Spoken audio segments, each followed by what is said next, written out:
그럼 12특은 공부를 못해도 대학을 쉽게 갈 수 있는 건가요? 이것도 OX로 한번 대답해 주시면. 잘못 들었다가 이거 12특 친구들한테 맞겠는데. 안녕하세요, 유명한가의 재문 주팔입니다. 네, 오늘 벌써 유명한가 유퀴즈 두 번째 시간이죠? 네, 맞습니다. 지난 시간에는 미국 대학에 관한 오해와 진실에 대해서 퀴즈를 통해 파헤쳐보는 시간을 가졌는데요. 이번 시간에는 한국대학 게스트 두 분을 모시고 한국대학에 관한 오해를 풀어본 시간을 가져볼까 합니다. 그러면 오늘 게스트부터 소개를 시켜드려야겠죠? 한 분만 인사 부탁드릴게요. 네, 안녕하세요. 저는 연세대학교 재학 중인 정은입니다. 반갑습니다.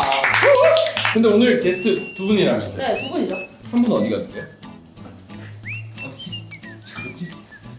네, 접니다. 네, 그렇습니다. 네, 그렇죠. 네. 일단 지난 미국 대학 편에 제가 진행자가 아닌 게스트로 참여했던 것처럼 오늘 한국대학에 다니시고 계신 재훈쌤이 게스트로 함께 해주시겠습니다. 게스트로서 자기소개 한 번만 다시 부탁드릴게요. 네, 저는 한양대학교에 재학 중인 재훈이라고 합니다. 다시 박수. 박수. 반갑습니다. 그럼 본격적으로 한국대학에 관한 오해와 편견을 깨부수기 전에 저 유명한과 퀴즈, 유퀴즈 그거 한 번만 외치고 가볼게요. 네. 유명한과 퀴즈, 유퀴즈! 그럼 바로 첫 번째 질문부터 시작해 보겠습니다. 이거 조금 센데? 자, 유학생 입장에서 한국 대학은 미국 대학을 떨어져서 가는 거다. OX. 하나, 둘, 셋. 두 분 다 X라고 네. 말씀해 주셨는데 혹시 각자 이유 좀 설명해 주실 수 있으실까요? 일단 저희가 유학생이기 때문에 가끔 이제 막 외부 시선들이 이제 쟤들은 유학생이면 그냥 외국의 그 나라나 아니면 미국 같은 데 가지 왜 한국에 왔냐, 혹시 그런 데 갈 실력이 없어서 오는 거 아니냐, 뭐 이런 말씀들을 종종 하시는 것 같아요. 근데 사실은 저희가 유학생이라고는 하지만 해외 거주 기간이 그렇게 길지 않은 친구들이 또 많거든요. 저 같은 경우에도 외국에서 살아봤자 4년 살았고 중2 때까지는 한국에서만 지냈기 때문에 제 머리 깊은 곳은 이미 한국대학에 대한 목표나 로망 같은 게 자리 잡고 있었고, 이미 그쵸, 로망이 자리 잡고 있었고, 그 다음에 한국어가 전 너무 편했어요. 4년을 산다고 해서 영어가 편해지지는 않더라고요. 그러니까 영어가 익숙해지는 건 맞는데 영어로 더 공부하고 싶고 막 그런 마인드가 없어서 저는 한국어가 더 편했기 때문에 그냥 제가 좋아하는 거, 그냥 제가 편한 언어로 하고 싶어서 한국대학으로 왔습니다, 저는. 저도 X를 들었는데 물론 미국 대학이랑 한국 대학을 같이 준비하는 유학생도 되게 많아요. 근데 아무래도 미국 최상위권 대학보다는 한국 최상위권 대학이 아무래도 입결이 비교적 낮기 때문에 종종 미국 대학 최상위권 대학에 떨어지고 한국 대학을 오는 학생들도 많습니다. 어쨌든 그런 분들도 미국이랑 한국을 동시에 둘 다 지원하신 거기 때문에 한국 대학이 꼭 도피처의 개념이라고 볼 수는 없을 것 같아요. 맞죠. 사실 저 같은 경우는 미국 대학만 지원했던 케이스라서 이런 부분에 대해 많이 궁금한 점이 있었는데 이렇게 깨끗하게 설명해 주셔서 너무너무 감사드리고요. 그럼 다음 질문으로 넘어가 보겠습니다. 유학생이 한국 대학을 가는 방법으로는 3년 특례, 12년 특례, 그리고 수시가 있잖아요. 네. 그럼 이제 재외국민 전형이 수시 전형보다 좀 더 유리한 편인 건가요? 하나, 둘, 셋. 두 분 다 다른 답을 주셨는데요. 이번에 정은쌤 먼저 혹시 설명 좀 해주실 수 있으실까요? 네, 저는 먼저 X를 들었는데 꼭 그렇지만은 않다고 생각해서 X를 들었습니다. 재외 국민이 아무래도 수시보다는 뽑는 인원 자체는 적은 편이에요. 그렇기 때문에 문과 학생들 같은 경우 스펙이 월등히 뛰어나지 않은 학생들 같은 경우에는 수시가 오히려 더 유리하게 작용하는 케이스도 있습니다. 그리고 서류로 지원하는 재외 국민의 경우에는 고스펙자들이 다 최초학은 쓸어간다고 봐야죠. 그렇기 때문에 아무래도 최초학이 쉽지는 않은 경우가 많아요. 이를테면 이제 고스펙자들은 서류로 지원하는 대학이 연세대, 고려대, 서강대를 모두 넣기 때문에 한 번에 다 최초학을 받을 수 있습니다. 그렇지만 이 학생들은 서울대까지 수시로도 노리는 학생들이 있기 때문에 나중에 추합을 기다리는 것도 하나의 방법입니다. 최초합이 안 된 학생들도. 그리고 또한 수시로 해외고 학생들이 지원 가능한 전형도 있기 때문에 수시로 이들을 노려보는 것도 상당히 중요합니다. 예를 들어서 연세대 국제대, 고대 국제학부, 그리고 여학생들 경우 이대 국제, 그리고 조금 더 내려가서는 한양대 국제랑 경희대 국제도 있을 수 있겠죠. 물론 제가 말씀드린 거는 중위권에서 중상위권 스펙 보유자에 한해 해당되는 사항들이고요. 고스펙 보유자라면 전혀 걱정 없이 재외국민이랑 그렇죠. 네, 수시 골라 넣으시면 됩니다. 네, 뭐. 오히려 재외국민이 이 경우에 더 유리하게 작용할 수도 있겠죠. 고스펙이야 뭐 어디든 네, 가는 그렇죠. 거니까 그거는 뭐 걱정이. 걱정이 없죠, 그 친구들은. 근데 저는 O를 든 이유가 아무래도 저는 이공계다 보니까 조금 다른 게, 인문계열은 이제 국제학부나 이런 게 많단 말이에요. 아니면 한양대 같은 경우는 에세이를 보기도 하고 그래서 조금 더 길이 많은데 수시 쪽에 사실 이공계는 딱히 갈 데가 없어요. 뭐 전형을 보시면은 뭐 이거를 뭐 학종을 넣자니 최저를 맞춰야 되고 그다음 학종을 넣으면 또 제한되는 것도 많고 또 이공계를 위한 특별한 전형이라 해서 뭐 예를 들어 뭐 컴퓨터 인재 전형 뭐 이런 거 있다 해도 또 최저를 맞춰야 되거나 아니면 정말 특준한 친구들이 한국에 정말 많거든요. 그렇기 때문에 재외국민으로서 딱히 막 메리트를 받을 수 있는 건 수시 전형에서 없는 것 같아요. 그래서 저는 아무래도 재외국민 전형 이공계열 학생들한테는 거의 연대 ISED 뭐 이 정도 빼면 네, 거의 맞아요. 유일한 길이 아닌가 그렇게 생각을 합니다. 저는 전혀 몰랐던 부분이라서 사실 굉장히 설명 들으면서 너무 신기했던 점도 많았어요. 이렇게 설명 좀 너무 감사드려요. 네, 그러면 다음 질문 넘어가 보도록 하겠습니다. 사실 요즘도 조금 약간 논란의 소지가 있을 수도 있는 질문인데요. 그럼 재외국민 전형 중에서도 이제 3년 특례랑 10년 특례가 이렇게 갈리잖아요. 근데 통상적으로 3특이 12특보다 조금 더 어렵다고 하는데 그럼 12특은 공부를 못해도 대학을 쉽게 갈 수 있는 건가요? 이것도 OX로 한번 대답해 주시면. 아 이거 잘못 들었다가 이거 고민 시간이 가지고 잘못 들었다가 이거 12트 친구들한테 맞겠는데. 미래에서 생각하시고 네, 네. 다 결정하셨나요? 네네네. 네. 하나, 둘, 셋. 아 이렇게 애매하게 나온다. 저는 살고 싶습니다. 일단 왜냐면 제가 왜 이렇게 들었냐면 네. 이 질문 솔직히 너무 극단적인 것 같고 공부를 못하는데 대학 가는 친구가 어디 있습니까? 솔직히 말해서. 네. 근데 이제 스카이 최상위권 노리는 학생들이 아니라면 물론 본인의 점수에 비해서 잘 가는 건 사실이에요. 이게 왜 그런가 하면 이 전형의 문제라기보다는 12특인 것 자체가 한마디로 해외에서 초중고 과정 다 밟고 한국에서는 전혀 교육 과정 밟은 적이 없는 친구들이잖아요. 그렇기 때문에 애초에 그 수가 적기도 하고 그리고 그 적은 수 중에서도 그런 친구들은 한국 대학을 잘 안 오려고 해요. 그 자격이 돼도 외국 문화가 막 편한 친구들이 많아서 제 친구들도 보면 다 미국으로 가려 하거나 아니면 영국 뭐 다른 해외로 가려 하더라고요. 그래서 그런 친구들 이렇게 출연하다 보니까 되게 적어지기 때문에 그 수가 적은데 12특은 정원이 없어요 또. 맞죠. 얘들은 정원이 없고 대학 자율대로 뽑을 수 있는 전형이기 때문에 아무래도 경쟁률 측면에서나 이런 복합적인 요인들이 작용을 해서 최상위권 학생들이 아니면은 조금 더 자기 스펙에 비해서는 잘 가는 거는 팩트. 근데 공부를 못한다? 이거는 좀 너무 단정지어서 말할 수 없는 것 같아요. 저는 X를 들었는데 그 이유가 물론 3년 특례보다 12년 특례가 입결이 조금 낮은 거는 사실이지만 최근 몇 년간 12특 입결 역시 높아지고 있다는 소문이 있습니다. 아 맞아. 저도 그런 말은 들어갔기에 요즘 3년 특례도 입결이 높아지는데 12특도 같이 높아지고는 있다고 해요. 예전만큼 많아지는 거죠. 그쵸. 네. 예전만큼 쉽진 않다.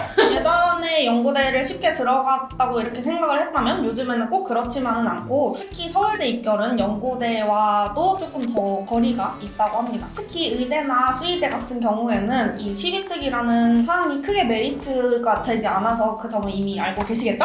네. 일단 제 생각에는 최고 스펙을 가지고 있는 사람은 어디에나 있고 어디에나 있고 12특인 친구들도 다 공부를 못하는 게 아니라 최고 스펙을 가진 친구들이 있어요. 그 친구들은 어디에나 뭐 입결이 높아지는 과정들은 있기 때문에 최상위권을 가는 건 항상 어려운 것 같습니다. 그렇죠, 어떤 전형이든. 네. 서울대는 서울대니까요. 그쵸. 네. 그러면 이제 다음 질문을 제가 살짝 봤는데 제가 개인적으로 국제학교를 다니면서 아이비를 졸업했기 때문에 약간의 바이어스가 있을 수도 있지만 다음 질문이 아이비 과정이 AP 과정보다 입시 유리하다는 편견이 사실인지 아닌지 권한 건데 사실 저는 개인적으로 아이비를 좋아하기 때문에 또 선생님들 의견은 다르니까요. 하나, 둘, 셋.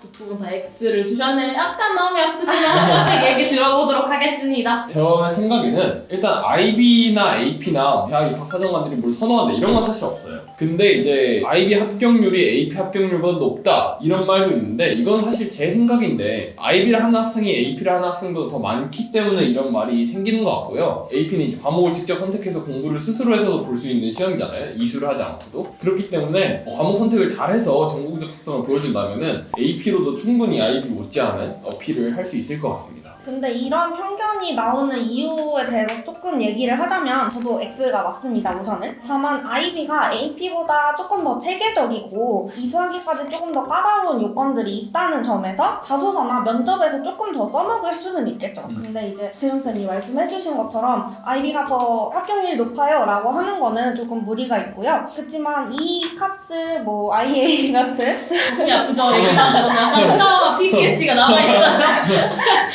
이런 점들이 조금 어필이 될 수는 있겠으나 하지만 이도 언제까지나 지원자가 재학 중인 학교에 따라서 IB나 AP 커리큘럼을 따라주시면 됩니다. AP를 이수하면서도 대외 활동이나 EC 활동들은 충분히 가능하니까요. 그리고 또 IB는 약간의 단점이 있다면 12학년이 끝나고 한 번에 시험만 볼 수 있다는 인생은 한 방이라고.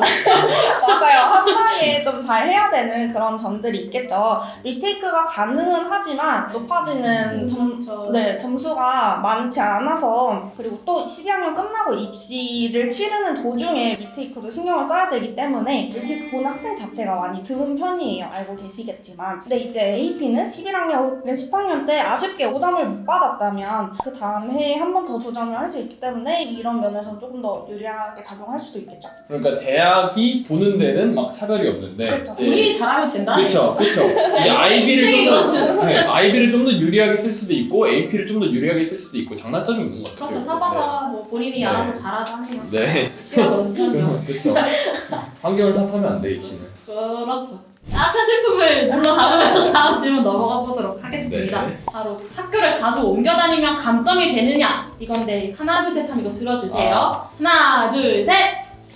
또 두 분 다 X를 들어주셨는데요. 그럼 한마디씩 부탁드릴게요. 저부터 설명하겠습니다. 꼭 학교를 많이 옮겨 다녔다고 감점이 생긴다고 볼 수는 없습니다. 우선 저 같은 경우가 전학을 굉장히 많이 다닌 케이스인데요. 저는 고등학교만 4개를 다녔을 정도로 부모님 직업 특성상 여러 번을 옮겨 다녔어요. 그리고 실제로 저 같은 친구들이 굉장히 많을 거라고 생각되는데 하지만 학생이 퇴학을 당하거나 이런 경우가 아닌 이상 상황이 그렇게 돼서 전학을 불가피하게 다니는 건 이제 학생 선택 사항이 아니잖아요. 그렇기 때문에 대학 측에서도 이 부분을 충분히 고려하기 때문에 감점하거나 그런 사항은 전혀 없습니다. 저도 X를 들었는데 재외국민 전형 특성상 외국을 많이 돌아다니는 부모님들이 많기 때문에 이건 다 감안을 해주는 것 같고요, 학교에서. 근데 다만 이건 있을 수 있어요. 지원자 입장에서 학교를 많이 돌아다니게 되면 대학에서 보는 게 아니라 지원자 스스로가 EC나 뭐 이런 걸 챙기는 게 연속성이 있을 수가 없기 때문에 끊어지잖아요, 중간중간에. 그렇기 때문에 그런 게 조금 우려될 수는 있을 것 같아요. 근데 이것도 사실은 다 웬만한 동아리들 다 모든 학교에 있고 EC도 챙기려면 다 챙길 수 있기 때문에 이거는 개인의 역량으로 극복할 수 있는 부분이라고 생각하고 솔직히 4개 다녔대잖아요. 근데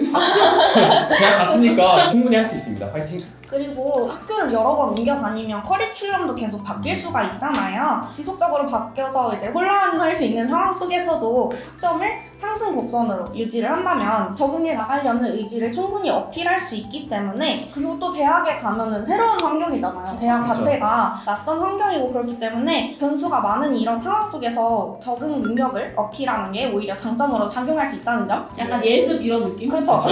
나는 어떠한 곳을 떨고 나도 잘할 수 있다. 그렇죠. 연령이 되어 있다. 저 근데 약간 질문 하나 좀 있는데 저 같은 경우도 국제학교를 다니다 보니까 왔다 갔다 하는 애들을 되게 많이 봤는데 그러다 보면 리더십 포지션을 잘 못 맡잖아요. 그건 또 있을 수 있어요. 혹시 4개 다녀본 입장에서 리더십 저는 리더십 경험이 많지는 않았어요. 왜냐면은 4개를 옮겨 다녔기 때문에 아무래도 클럽이나 동아리를 이제 오래 한 친구들에게 큰 역할이나 리더십 포지션, 그쵸. 임원을 맡기잖아요. 근데 아무래도 이제 들어온 지 얼마 안 된 학생들이면은 임원 자리를 맡기는 쉽지는 않은데 그래도 이제 이겨낼 수 있다. 모든 의지만 있으면 주어진 이슈가 도와줄 거예요. 주어진 역할에 할 수 있는 선에서 안 시켜주는데 그럼요. 어떡하죠? 어쩌겠어요. 이거 안 시켜주는 건데. 네. 그래서 뭐 아니면 그 나눠진 조그만 팀이나 조에서 뭐 팀장을 맡거나 이런 식으로 조금씩 큰 리더십 경험이 아니라도 하다 보면은 충분히 어필할 수 있기 때문에 여기 그 클모 케이스 다 계시잖아요. 여러분 걱정하지 마세요. 할 수 있어. 너무 큰 걱정 네. 안 하셔도 될 것 같습니다. 그러면 이 마지막 질문으로 넘어가 보도록 하겠습니다. 한국 대학 지원을 희망하는 학생들 중에 불가피하게 중도 귀국을 하게 돼서 걱정이 이만저만이 아닌 친구들이 있을 텐데요. 중도 귀국하게 되는 학생들의 경우 입시에서 다소 불리할 수 있다. OX. 하나, 둘, 셋. 뭐야? 이거 애매하게 많습니다. 할 말 많아요? 저는 일단 할 말이 많기 때문에 정원쌤 먼저. 제가 중도기국이거든요. 아 맞다. 네. 저는 일단 중도 기국이 분리할 수밖에 없다고 생각해요. 아무래도 일단 한국 내에서 고등학교를 다닌다고 해도 고등학교 때도 별로 전학을 가지는 않잖아요. 그런 그렇죠. 케이스가 드문데 해외에서 국내로 들어오는 중도 기국 같은 경우에는 교육과정부터 이제 학년까지 싹 다 바뀌기 때문에 적응하는 시간이 아무래도 많이 뺏길 수밖에 없을 것 같아요. 또한 IB 같은 경우는 이제 이수를 못하고 중간에 들어오는 거기 때문에 시험을 볼 방법이 없으니까 성적을 받을 수가 없고 또 이전 학교에서 하던 EC 활동을 계속 이어나갈 수 없기 때문에 아까 말한 것처럼 EC의 연속성이 없다는 점에서 또 불리하게 작용할 수밖에 없다고 일단 저는 생각합니다. 네, 저도 일단은 굉장히 중도기국이세요? 했다가 다시 나갔어요. 아 그래요? 네. 그러면 저는 아, 짝 일단 중독이고 생 중독이고 급급 나오는 거예요 지금. 생리 중독이고 너무 잘 설명해 주셔서 그런데 일단 저는 일단 중도기국으로 대학을 간 입장에서 다 맞습니다. 일단 시간도 많이 뺏기고 적응하는 시간이랑 또 IB 파이널 스콜도 안 나오기 때문에 그런 부분에 있어서 좀 불리할 수 있는데요. 이거는 솔직히 말해서 목표하는 대학마다는 조금씩 다를 수도 있다고 생각하는 게 상위권 대학에서 서류평가만 하는 서류대학을 지원하신다면 물론 IB 파이널 스코어 없는 거 그리고 한국 와서 중간에 끊기는 거 뭐 EC 뭐 이런 거 다 복합적으로 해서 불리할 수도 있지만 만약에 지필고사를 보는 대학을 이제 좀 중상위권 이쪽 대학을 선호하신다면 그러면 또 지필고사는 한국에서 학원 다니면서 공부하는 게 그렇죠. 사실 좋거든요. 듣고 보니까 네. 그래서 그렇네요. 이제 아 최상위만 노린다. 최상위만 노린다. 그러니까 이게 최상위만 노려서 몰라.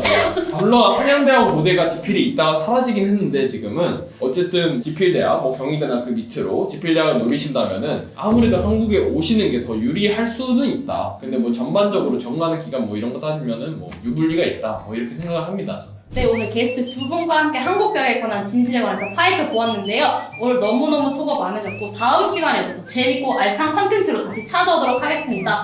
그럼 여러분들도 안녕. 안녕. 아, 좋다. 잠깐만. 네. 그거 해야지 그거. 그거 여러분 혹시 잊지 않으셨죠? 아직 구독 안 하셨다면 여기 밑에 구독 버튼 2번 누르면 안 됩니다. 한 번 누르면 한 번 누르시고 좋아요까지 잊지 말고 그거 한 그다음에 알람 설정 그것도 한 부탁드릴게요. 한 번씩. 네. 그러면 진짜로 안녕. 안녕. 마지막 질문 하나 더 있어요. 한국 대학 가면 연애할 수 있다 없다. OX? 아.